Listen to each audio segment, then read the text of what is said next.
2013 Major League trade deadline is upon us, and it's a time for contending teams to get better and bad teams to get better in the long term. Hi, and welcome to another edition of Venom Vision. For ArizonaSports.com, I'm Dave Doler. Well, the Arizona Diamondbacks at this point in the season find themselves in the former category, but that's not to say they're without faults. In the midst of their 5-game winning streak last week, they blew 3 saves and turned easy 9-inning games into long, complex marathon affairs. Outside of Brad Ziegler and Josh Colmentor, the bullpen, for lack of a better phrase, has been consistently inconsistent. With the starting pitching starting to right the ship, it's time to make a move for the bullpen. It's a beleaguered unit. And when you look at it, Kirk Gibson said last week that the division leaders would try to go with a bullpen by committee. Come September, you cannot win a division that way. That's not the right approach. So the onus is now on Kevin Towers. And I admire Kevin Towers. He's a man of great pride and great conviction. But he can't let that pride get in the way of fixing a beleaguered unit, a unit that needs a lot of help. When you see names like Frankie Rodriguez, Steve Cishek, Jesse Crain, Jose Veras, Casey Jensen, all potentially available, that's where Kevin Towers needs to look.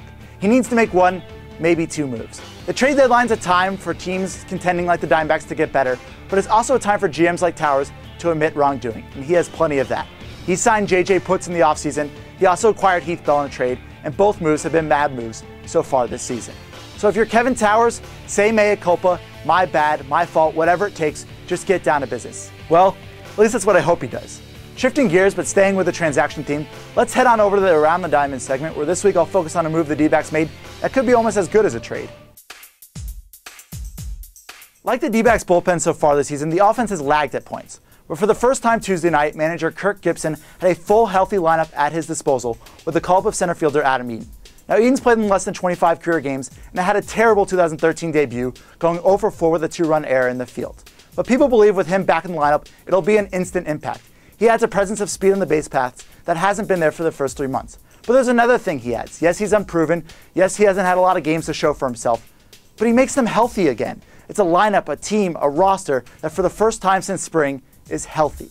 So heading into the July 31st trade deadline, if Kevin Towers is to make a move, it'll probably be sending a position player out, likely an outfielder, not taking one in. That's the power of a timely July call-up. Well, that does it for this week's edition of Venom Vision. If you'd like to submit a tweet for next week's Around the Diamond segment, shoot me one at the Double D at our station's Twitter account at AZSports620. Until next week, thanks for watching. For ArizonaSports.com, I'm Dave Doler.